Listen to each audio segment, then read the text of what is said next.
하나님은 여러 기도 가운데 사명 완수를 위해서 기도하는 것을 기뻐하십니다. 사명이 뭘까? 여러 가지 있겠지만 우리가 받은 축복이 사명이죠. 느헤미야는 그 당시에 수상궁에 살고 있었고, 그는 왕을 섬기는 숨맡은 관원이었죠. 느헤미야 1장 1절을 보게 되면 하가라의 아들 느헤미야의 말이라. 아닥사스다 왕 제20년 기슬루월에 내가 수상궁에 있는데, 느헤미야가 쓴 책이죠. 근데 이스라엘 백성들이 바벨론으로 포로로 끌려간 게 BC 586년 정도 됐는데, 지금 세월이 많이 흘러서 바벨론이 멸망을 당하고 메데바사라고 하는 나라가 다시 서서 하나님의 놀라운 일들을 이루게 되는데, 그때 쓰임받았던 왕 중 하나가 고레스라는 왕입니다. 고레스가 기름 부음을 받아서 이스라엘 민족들을 포로에서 자유케 하는 놀라운 일을 일으키고, 이제 고레스의 이제 후대 가운데 아닥사스다 왕이 된 지 20년 기슬루월에 지금 느헤미야가 이제 하나님의 그 음성을 듣게 되는 시간이죠. 포로로 끌려간 세대 가운데 아마 2대, 3대로 이어지면서 그 중에서 아주 특별하게 형통했던 인물 중 하나가 느헤미야이죠. 1장 11절을 보게 되면 그때 내가 왕의 술관원이 되었느니라. 술관원은 보통 사람이 아니고요. 그 당시에 이제 고대에는 왕이 정권을 가졌는데 왕을 독살하려고 하는 사람들이 있기 때문에 술 맡은 관원장이나 떡 맡은 관원장이 먼저 음식을 먹어보고 왕께 올려드리고, 왕과 더불어서 식탁에 앉아서 교제도 하고 또 정사도 논의하는, 일종의 말하면 비서실장 같은 아주 명석하고 또 지혜로운 사람이 이제 술 맡은 관원장이 될 수가 있습니다. 그러니까 왕과 직접 독대할 수 있는, 가장 가까이서 왕과 직접 만나서 얘기할 수 있는 그런 인물이기 때문에 보통 인물이 아니죠. 그 당시에 굉장히 탁월하게 성공했던 인물 중에 하나라고 볼 수가 있습니다. 근데 느헤미야는 이제 그가 성공에 머물지 않았고, 성공을 통해서 하나님의 어떤 일을 이룰까? 그러니까 우리가 하나님의 축복을 받게 되면 이런 질문을 해봐야 되겠죠. 하나님, 왜 내게 이렇게 축복하셨습니까? 네, 왜 내게? 내가 받은 축복에 무슨 사명이 있는 겁니까? 이렇게 기도하는 게 굉장히 중요합니다. 우리는 달라고만 기도하지, 주신 다음에 이 주신 은혜를 가지고 내가 어떻게 하면 좋겠습니까? 이렇게 진지하게 기도해보는 기도가 필요한데, 느헤미야는 이제 예루살렘에 관한 소식을 듣고 하나님의 음성을 듣게 되죠. 느헤미야 1장 2절에서 4절을 보게 되면 내 형제들 가운데 하나인 하나니가 두어 사람과 함께 유다에서 내게 이르렀기로 내가 그 사로잡힘을 면하고 남아있는 유다와 예루살렘 사람들의 형편을 물은즉 그들이 내게 이르되 사로잡힘을 면하고 남아있는 자들이 그 지방 거기에서 큰 환난을 당하고 능욕을 받으며 예루살렘 성은 허물어지고 성문들은 불탔다 하는지라. 내가 이 말을 듣고 앉아서 울고 수일 동안 슬퍼하며 하늘의 하나님 앞에 금식하며 기도하여. 그러니까 우리가 똑같은 형편이죠. 우리는 지금 미국에 살고 있는데 조국이 힘들 때 우리가 같이 아파하는 것처럼, 느헤미야는 그 수상궁에서 아주 안락하게 살면서 예루살렘 동족의 형편을 물어보니까 환난을 당했고 해파된 성읍이 아직 재건되지 아니했다는 소식을 듣고 울고 수일 동안 금식하며 기도하는 것을 보게 됩니다. 굉장히 훌륭한 사람이죠. 왜냐하면 그가 성공했기 때문에 편안하게 살 수 있는데 동족이 당한 어려움과 예루살렘 성벽이 아직도 재건되지 않았다는 소식을 듣고 울었다는 거죠.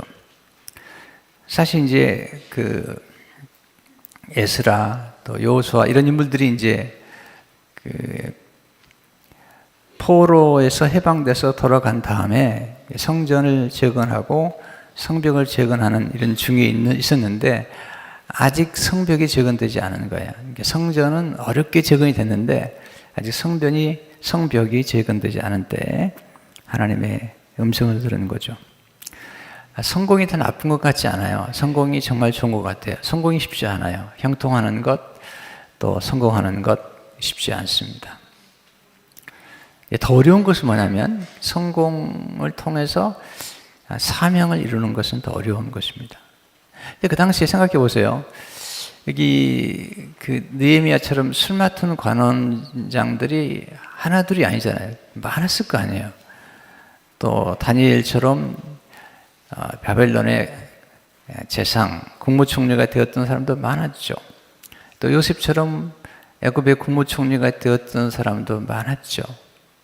근데 그 많은 사람들 가운데 이렇게 뚜렷하게 역사에 흔적을 남긴 인물들은 많지 않아요. 그 이유가 뭐냐면 성공을 하나님의 사명의 도구로 삼은 사람은 아주 작은 거예요. 이렇게 느헤미야처럼 하나님이 주신 성공을 축복의 기회로, 또 에스더가 왜 이렇게 유명하죠? 왕후들이 많지만 그가 왕후가 되어서 민족을 구원하는 일에 쓰임 받았잖아요. 모르드게가 내가 왕후가 된 것이 이 때를 위함이 아니냐. 대단히 놀라운 도전이죠. 우리는 축복을 위해서 기도했지만 축복을 받은 다음에 하나님, 내가 축복을 위해서 뭘 하면 좋겠습니까? 그러니까 사명이 뭐냐면 축복이 사명으로 여겨야 되고요. 또 우리 마음속에 거룩한 부담감, 내게만 주신 거룩한 부담감 있잖아요. 그 거룩한 부담감을 사명으로 여기는 것이 중요하죠. 꿈 넘어 꿈을 꾼다는 것은 사명을 위해 꿈을 꾸는 것을 의미하죠. 지금 예루살렘 성벽을 재건하는 일에 이제 동참을 하죠. 하나님의 그 음성을 듣고 예루살렘 성벽을 재건하기 위해서 그는 하나님 앞에 기도하기 시작합니다. 사실 어떤 과업을 이루려면 지도자에게는 반드시 과업이 있어야 되고요. 또 일꾼에게는 일이 있어야 되고요. 또 지도자는 과업을 이루어야 돼요. 과업을 이루지 않으면 지도자가 아니잖아요. 지도자는 하나님이 주신 과업을 이루기 위해서 부름받은 사람이고 그 과업에 집중하고 그 과업에 머물고 성취하고 그런 일들이 중요한 것이죠. 하나님도 일을 하시잖아요. 예수님도 이 땅에 오셨을 때 아버지께서 내게 주신 일을 이루어, 아버지께서 내게 주신 과업을 이루어 아버지를 영화롭게 하였사오니 그랬어요. 그러니까 하나님께 영화롭게 하는 것은 우리에게 주신 과업을 이루어가는 것이 중요한 것이죠. 느헤미야가 기도할 때 어떻게 기도했는가? 이제 기도 응답을 받은 사람들의 예를 들어서 제가 설교를 하고 있는 겁니다. 어제는 한나라의 기도를, 또 내일은 이제 가나안 여인이 흉악한 귀신 들린 딸을 어떻게 고침을 받았는지 이렇게 구체적인 예를 들어가면서 제가 이제 기도에 관해서 말씀을 지금 드리고 있는 것입니다. 첫째로 하나님이 누구신가를 기억하며 기도해야 됩니다. 기도란 정말 놀라운 것입니다. 기도란 하나님 앞에 서는 것이고 하나님과 교제하는 것이기 때문에 기도는 굉장히 놀랍고 신비로운 것입니다. 하나님과 접촉하는 거니까요. 근데 하나님이 누구신가를 먼저 기억했는데 5절에 오면 이르되 하늘의 하나님 여호와 크고 두려우신 하나님이여 주를 사랑하고 주의 계명을 지키는 자에게 언약을 지키시며 공의를 베푸신 주여 간구하나이다. 항상 우리가 기도할 때는 내가 기도하는 대상이 누구신가를 묵상해야 돼요. 하나님을 묵상하게 되면 찬양이 나올 수밖에 없어요. 하나님을 묵상하게 되면 감사가 나올 수밖에 없어요. 우리에게 찬양과 감사가 부족한 까닭은 하나님을 향한 깊은 묵상이 없어서 그래요. 아니 심지어는 여러분들이 어떤 부모님이든 어떤 스승이든 간에 또는 여러분에게 은혜를 베풀었던 사람이든 간에 누구든지 간에 여러분에게 은혜를 베풀었던 사람들을 조금만 깊이 묵상하게 되면 그분들을 향한 감사가 나올 수밖에 없어요. 그러니까 지금 하나님이 사람들의 기도의 특징은 언제나 하나님을 기억하고 하나님이 누구신가를 찬송하고 찬양하는 거죠. 하나님이 누구신가를 인정해 드리는 거죠. 여기서 사실 지금 느헤미야가 이 놀라운 가업을 성취하기 위해서는 사람들의 마음으로 움직여야 되는데 더 중요한 게 있어요. 하나님의 사람들은 사람들을 움직여서 가업을 성취하기 전에 하나님의 마음으로 움직여야 돼요. 하나님의 마음을 움직이는 것이 기도예요. 하나님의 마음을 움직이면 나머지는 해결이 되잖아요. 그래서 하나님은 어떤 분인가? 첫째로 하나님은 크신 분이라는 거예요. 하나님은 크고 위대하신 분이시다. 네. 하나님은 크신 분이시잖아요. 둘째, 하나님은 두려우신 분이시다. 이 말을 보자면 우리가 하나님을 경외할 분이라는 거예요. 경외한다는 말 하나님이 존귀히 여기는 것이죠. 그는 하나님을 경외할 줄 알았습니다. 또한 나중에 일꾼을 세울 때도 하나님을 경외하는 사람들에게 일을 맡기는 것을 보게 됩니다. 하나님은 하나님을 경외하는 자에게 놀라운 축복을 약속하셨고 엄청난 복을 허락해 주신 것을 보게 됩니다. 실제로 하나님은 그를 사랑하고 계명을 지키는 자에게 언약을 지키시는 분이시다. 약속을 지키시는 하나님이시다. 하나님이 약속의 말씀을 주시고 그 약속의 말씀에 대한 언약을 지키시는 분이라는 거죠. 조금 다르게 표현하면 하나님의 성품 가운데 성실하시다는 거예요. 성실하시다.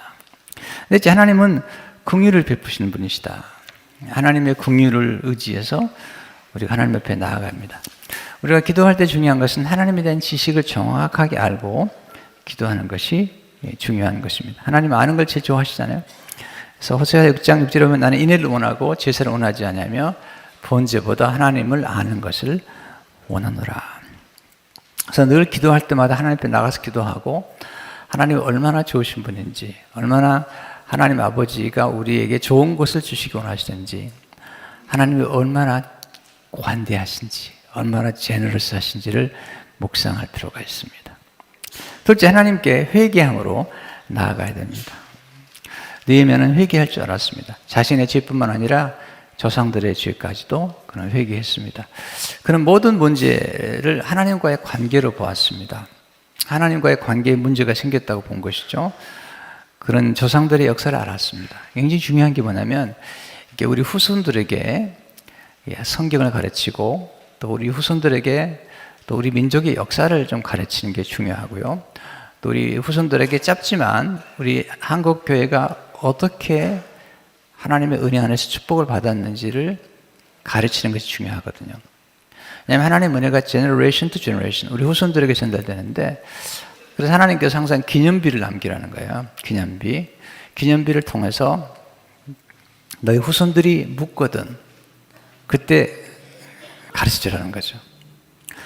느헤미야는 지금 이민 2세, 3세 이렇게 흘러가는 중에 이민 1세, 그러니까 바벨론의 포로로 끌려갔던 그의 부모가 또는 그의 할아버지가 하나님의 말씀을 가르친 거죠. 그래서 모세가 기록했던 말씀을 가르치고 또 이스라엘 민족의 역사를 가르친 거죠. 그 바벨론에 끌려온 이유는 이스라엘 백성들이 우상을 섬기고 또 하나님을 저버렸기 때문에 온 결과가 아닌 것을 성경이 기록하고 있잖아요. 잘 가르친 거죠. 6절 7절을 보시면 이제 종이 주의 종들인 이스라엘 자손을 위하여 주야로 기도하며 우리 이스라엘 자손이 주께 범죄한 죄들을 자복하오니 주는 귀를 기울이시며 눈을 여시사 종의 기도를 들으시옵소서. 나와 내 아버지의 집이 범죄하여 주를 향하여 크게 악을 행하여 주께서 주의 종 모세에게 명령하신 계명과 율례와 규례를 지키지 아니하였나이다. 회개하는 기도가 참 중요하잖아요. 하나님 너무 기뻐하시잖아요. 지금 과업을 성취하기 위해서 그는 준비를 하고 있습니다. 언제나 하나님이 크게 쓰시는 사람들이나 큰일 하신 분들 보면 준비를 하는데 그 준비가 회개입니다. 회개. 그래서 예수님 오실 때도 세례요한이 회개하라 그렇게 외치잖아요. 또 이스라엘 백성들이 이제 가나안 땅을 들어가기 전에 요단강을 건너기 전에 여호수아가 너희는 성결케 하라. 이제 새로운 땅을 들어가겠다는 거죠. 왜 우리가 성구 영신 예배를 드리는 거죠? 새로운 한 해를 맞이하기 전에 영신, 새로운 한 해를 맞이하기 전에 우리가 성구 영신 예배를 통해서 우리 그릇을 깨끗하게 준비하고 하나님의 말씀 앞에 서는 거예요. 그래서 하나님 앞에 회개할수록 하나님이 기뻐하시죠. 회개하면 영이 맑아집니다. 보세요. 우리는요, 간구하는 기도를 참 많이 드려요. 이것 주세요, 저것 주세요 많이 하지만 회개하는 기도가 너무 작아요. 회개가 구체적이어야 되고 또 우리에게 우리 영혼을 더럽게 만든 식경 우리의 그릇이 더러워졌는데 이 그릇은 정리하지 않고 자꾸 축복을 달라고 그러니까 축복을 부을 수가 없는 거예요. 하나님의 풍성한 은혜와 성령의 기름 부으심을 붓고 싶은데 부을 수가 없는 거예요. 우리가 지금 비전센터와 성전을 우리가 건축하는 중에 있는데 시티에서 이제 그 땅 지질 검사를 하는 사람을 보내가지고 계속 검사를 하는 거죠. 근데 거기 땅을 열어보니까 땅에 너무 쓰레기가 많은 거예요. 이렇게 쓰레기가 많아서는 건축할 수 없다는 거예요. 그래서 그 쓰레기를 수천 킬로를 갖다 버렸어요. 그럼으로써 이 건축을 위한 준비를 하는 거예요. 수천 트럭입니다. 3,700트럭을 이번 처음에 시작했지만 나중에 더 많은 걸 버렸으니까요. 그러니까 엄청난 양을 버린 거죠. 그리고 아주 좋은 땅을 갖다 부었습니다. 보세요. 이게 이제 뭐가 있냐면요. 우리가 이 새로운 땅, 그러니까 더럽혀진 땅이죠. 거기 원래 토기를 만들었던 곳인데 땅이 더럽혀졌어요. 그리고 토기회사가 이제 떠나면서 거기다 막 쓰레기를 놓고 그냥 덮어버린 거죠. 근데 주인을 잘 만나가지고 이번에 새로운 청소를 쫙 하는데 이게 이제 똑같은 거죠. 우리 안에 이렇게 더러운 쓰레기가 많은 거죠. 미움, 다툼, 시기, 질투, 네, 억울한 마음, 섭섭함, 뭐 이런 것들이 많잖아요. 우리에게 복수심 이런 것도 많은데 이런 쓰레기가 차 있으면 하나님의 은혜를 부어줄 수가 없는 거예요. 하나님이 부어주고 싶어도 안 되는 거예요. 여러분 그릇도 다물려다가 더러우면 그냥 옆으로 제쳐놓잖아요. 그리고 새로운 그릇 쓰잖아요. 아니면 닦아쓰든지요. 그러니까 하나님 앞에 회개하는 게 필요한데 상한 마음으로 기도하는 게 중요한데 느헤미야가 상한 마음으로 시편 34편 18절을 보니까 여호와는 마음에 상한 자를 가까이 하시고 충심으로 통연한 자를 구원하시노다. 누구를 가까이 하냐면 마음에 상한 자, 회개하는 자. 시편 50편 17절을 보니까 하나님께서 구하시는 제자는 상한 심령이라 하나님이여 상하고 통연한 마음을 주께서 멸시하지 아니하시리이다. 보세요. 우리는 자꾸 환경을 탓하거든요. 왜 이런 문제가 생겼습니까? 또는 이런 환경을 탓하는데 그게 아니라 하나님은 우리 스스로가 가지고 있는 죄 문제를 털어내라는 거예요. 오해하지 마세요. 모든 어려움과 모든 고난이 다 죄에서 왔다고 한 얘기는 아니고 예수님도 그렇게 말씀하지 않았어요. 그러나 우리가 어떤 일이 벌어질 때마다 먼저 점검해 봐야 됩니다. 일단은 한번 점검해 봐야 됩니다. 하나님 점검해 보면서 내가 지은 죄가 뭔지를. 그래서 그릇을 좀 깨끗하게 해야 됩니다. 여러분이 그릇이 더러우면 제가 마시겠습니까? 네. 그릇이 깨끗하니까 마시는 거죠. 그릇이 더러우면 이 물을 넣겠습니까? 안 되는 거죠. 네. 그래서 하나님께서 우리가 회개하고 하나님 앞에 눈물 흘리면 하나님께서 우리의 영을 맑게 하시고 영감을 더해 주시고 총명도 더해 주시고 아이디어도 더해 주시고 좋은 만남들을 자꾸 보내주시는 거예요. 보세요. 제가 목회자로 살아가면서 설교가 다 영감으로 주어지는 거예요. 영감으로. 근데 목회자가 더럽고 생각이 더러우면요 영감이 안 떠오르는 거예요. 이게 목회자가 가장 고통스러운 것은 영감을 상실해 버릴 때예요. 자꾸 회개해야지 영이 맑아지는 거예요. 그래서 하나님 말씀을 볼 때 하나님 말씀 속에 있는 보화들이 자꾸 올라오는 거예요. 또 성경을 준비할 때 막 떠오르는 거예요. 영감이 막 떠오르는 거예요. 그래서 하나님 앞에 늘 기도하는 게 중요하고 하나님 앞에 내 자신을 돌아보고 회개하는 게 늘 중요하다는 생각을 많이 하거든요. 또 어떤 일이 생기면 제가 많이 회개를 해요. 이번에도 제 아내가 아픈데 제가 어제 그런 일들 하나님 참 저를 회개시키느라고 내 아내가 이렇게 고생을 많이 하는군요. 이런 생각을 하면서 회개를 했어요. 우리가 하나님 앞에서 어떤 일을 돌아볼 때 우리 자신을 자꾸 돌아봐야 되고 또 교회도 좀 어려우면 먼저 제가 회개를 하고 하나님 앞에서 이게 굉장히 중요한 거예요. 모든 어려움과 모든 고난을 죄라고 볼 수는 없지만, 그러나 성경에 보게 되면 어떤 상황들이 벌어질 때마다 먼저 점검을 해봐야 되거든요. 그리고 한번 회개하고, 그럴 때 하나님께서 축복해 주신 걸 보고, 세 번째, 하나님의 약속의 말씀을 붙잡고 기도하는 게 중요한데요. 느헤미야가 모세가 전해진 말씀을 기억하고 있죠. 느헤미야 1장 8절 9절을 보게 되면, 옛적에 주께서 주의 종 모세에게 명령하여 이르시되 만일 너희가 범죄하면 내가 너를 여러 나라 가운데 흩을 것이요 만일 내게로 돌아와 내 계명을 지켜하면 너희 쫓긴 자가 하늘 끝에 있을지라도 내가 거기서부터 그들을 모아 내 이름을 두려고 택한 곳에 돌아오게 하리라 하신 말씀을 이제 청하건대 기억하옵소서. 하나님 말씀을 기억하고 있는 거예요. 그럼 하나님 앞에 약속을 기억해 달라고. 범죄하면 흩으신다고 말씀하셨고, 다시 돌아와서 회개하고 계명을 지키면 다시 회복시킨다고 말씀하셨는데, 하나님 회복시켜 주십시오. 특별히 내 이름을 두려고 택한 곳에, 내 이름을 두려고 택한 곳에 돌아가기라. 내 이름을 두려고 택한 곳이 예루살렘이잖아요. 그 예루살렘 성벽이 무너진 거예요. 또 내 이름을 두려고 택한 곳은 뭐냐면 성전입니다. 성전. 여러분, 교회도 예수 그리스도의 교회예요. 교회도 그리스도 이름이 있고, 구약의 성전에는 하나님의 이름이 거기 있어요. 그러니까 하나님께서 하나님의 이름을 두었던 곳이 예루살렘이고 시온성이고, 또 그곳에 하나님 이름이 있는 성전이 있기 때문에 그곳이 회파됐다는 것 때문에 가슴 아파하는 거예요. 참 여러분, 여기요, 예수 믿는 사람들은 교회가 잘 될 때 기뻐해야 되고 교회가 어려워지면 아파해야 됩니다. 네. 지금 느헤미야가 그런 거죠. 본인이 잘 된 것 때문에 지금 기뻐하는 게 아니에요. 지금 이스라엘 민족이 어려움을 당하고, 그리고 예루살렘 성벽이 회파되고, 이 소식을 들으면서 가슴 아파하는 거죠. 요한복음 15장 7절을 보면 너희가 내 안에 거하고 내 말이 너희 안에 거하면 무엇인지 원하는 대로 구하라. 그리하면 이루리라.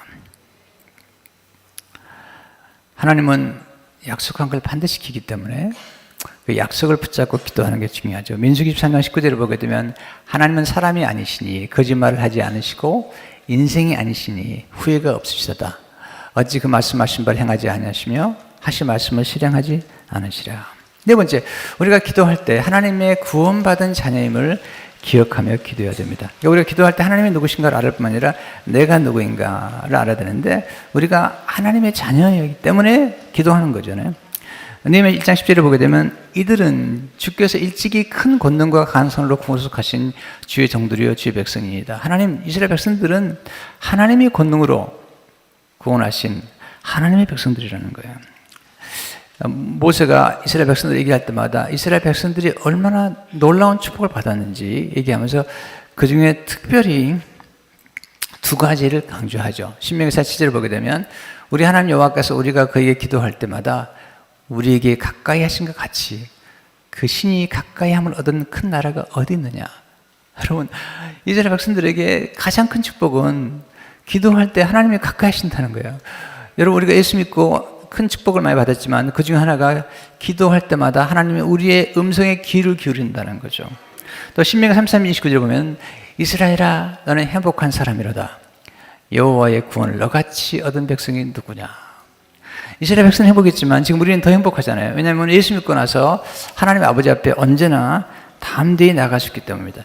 여러분, 주님께서 우리에게 진리를 알지니 진리가 너희를 자유케 하라 말씀하시는데, 그 자유케 한다는 것 중에 하나가 뭐냐면, 자유케 한다는 게 뭐냐면 하나님 앞에 언제든지 나갈 수 있는 자유. 하나님의 자녀거든. 여러분, 우리 아이들이요, 저를 만나기 위해서 어포인트먼트를 할 필요가 있어 없어요? 없어요. 약속하면서 강주미 목사시여, 내가 몇 시에 가야 되는데 저를 만나 주시겠나이까? 없어요. 우리 애들은 집에 키를 가지고 있습니다. 아무 때나 들어옵니다. 그리고 아무 것이나 가져갑니다.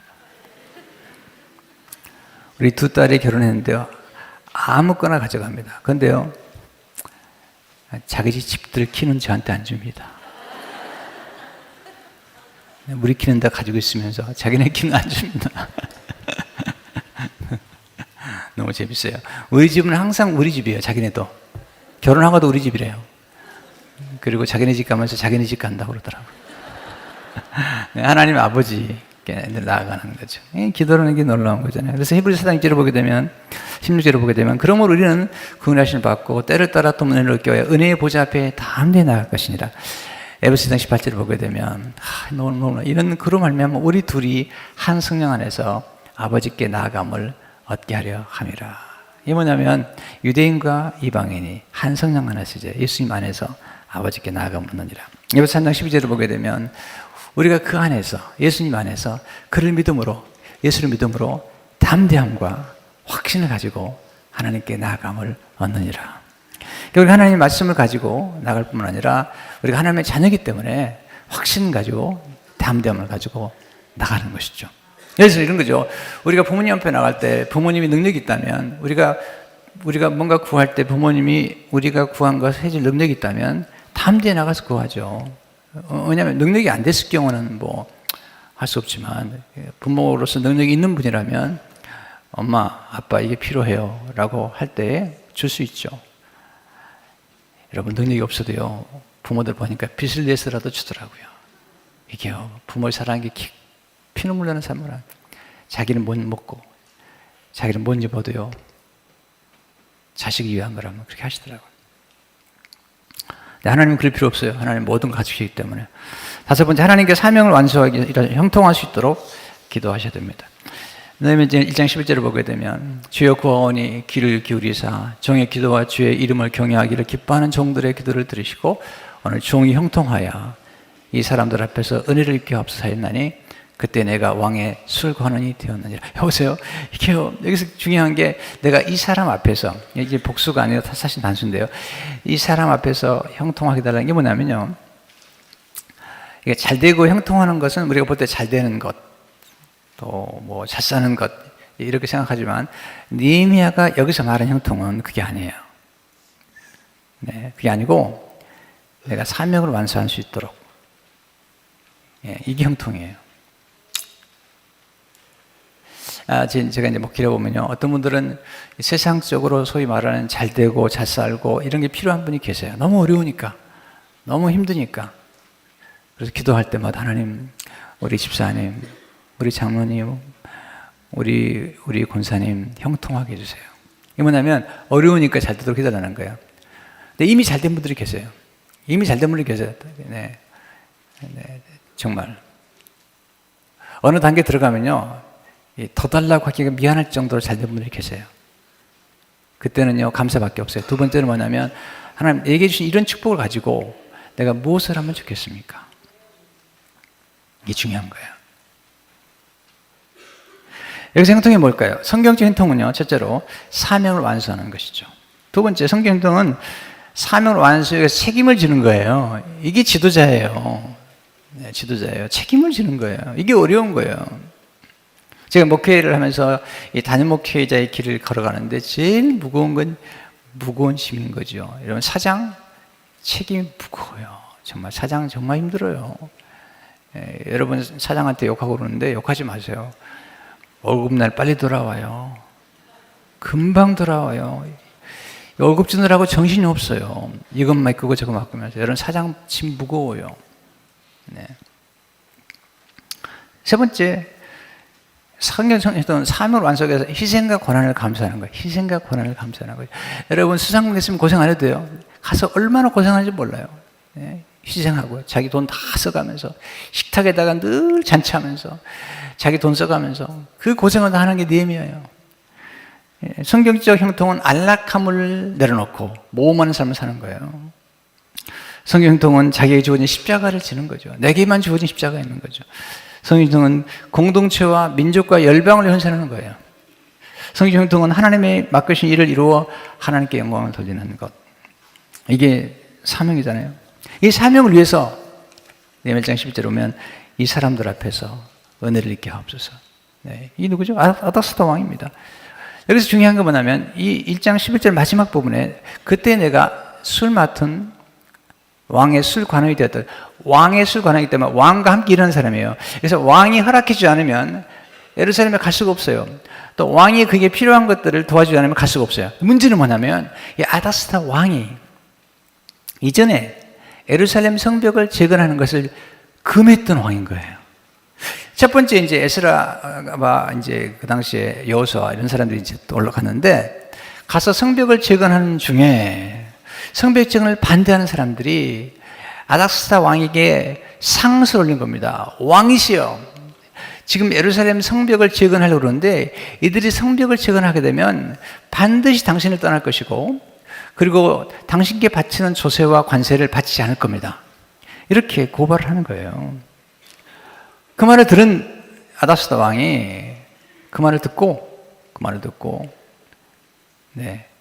공사를 못하게 했던 거죠. 에스라 4장 23절을 보게 되면 아닥사스다 왕의 조서 초본이 르훔과 서기관 심세와 그의 동료 앞에서 낭독되며 그들이 예루살렘으로 급히 가서 유다 사람들을 권력으로 억제하여 그 공사를 그치게 하니.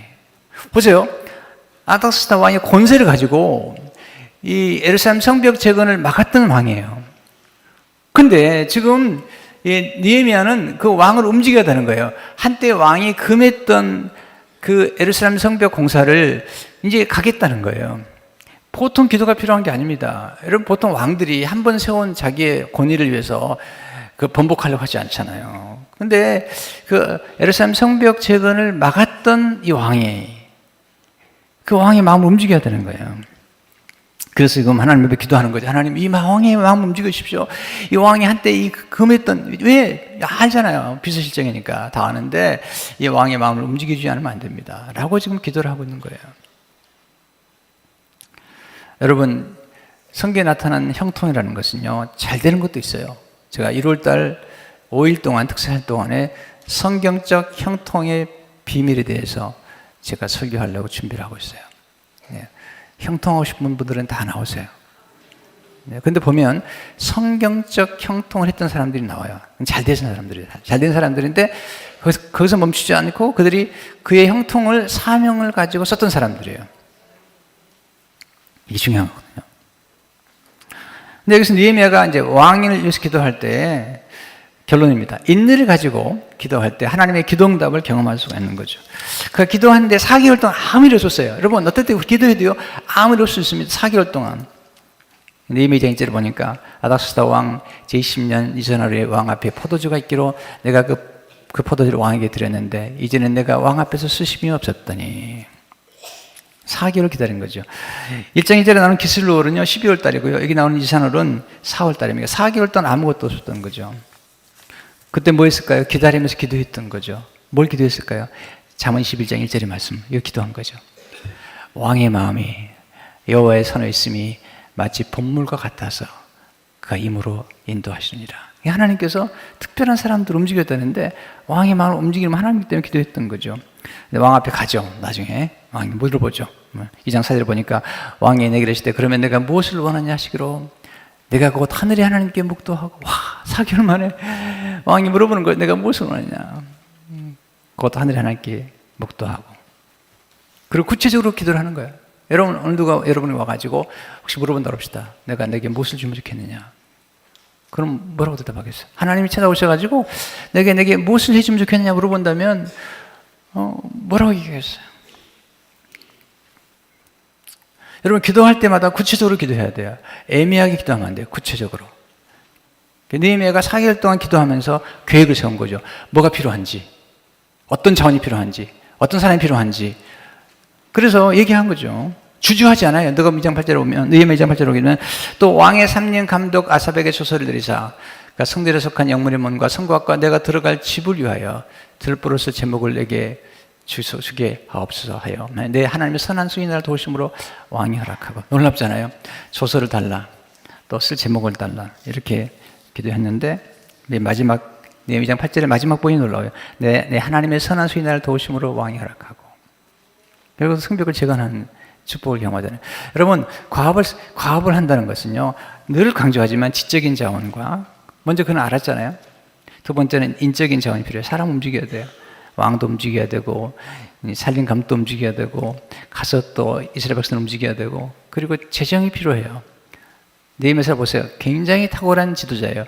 재정을 움직이고 그리고 영적인 자원, 하나님과의 관계 속에서 그들이 일할 때마다 기도하면서 일을 했잖아요. 우리 교도 마찬가지잖아요. 지금 성전 건축이라는 과업을 이룰 때 먼저 지식이 필요했어요. 정확한 지식. 두 번째는 사람들이 움직여야 되잖아요. 인적 자원이 필요하잖아요. 아주 좋은 설계사나 또 우리 교회 장로님들이 건축위원으로 섬기시고 굉장히 중요한 역할. 세 번째는 물질적 자원이 필요한 거예요. 돈 없이 어떻게 성전을 건축해요? 그래서 정말 제가 교회에서 이 물질적인 도움을 하나님께 기도하고 여러분에게 얘기할 때마다 정말 힘들어요. 여러분, 제가 8년 전에 교회를 시작하면서 성전을 건축하기를 원했을까요? 건축하지 안 하기를 원했을까요? 네, 대답 안 하시네요. 여러분, 제가 편하게 목회하기를 원했을까요? 지금처럼 이렇게 고생하면서 목회를 원했을까요? 네, 다시 물어보겠어요. 여러분, 전자로 제가 이번에 8년 전에 목회하면서 이런 생각이 하나님, 이제 너무 내 고생 많이 했습니다. 이제 교회 시작하면 그냥 건물 하나 빌려가지고 빌려서 모이는 성도들 따라서 제가 설교하고 책 쓰면서, 내가 연사니까 책 쓰면서 조용하게 목회했으면 좋겠습니다 라고 마음의 소원을 가졌는데, 여러분, 지금 이 건축하는 과정이 얼마나 어려운지 모르겠어요.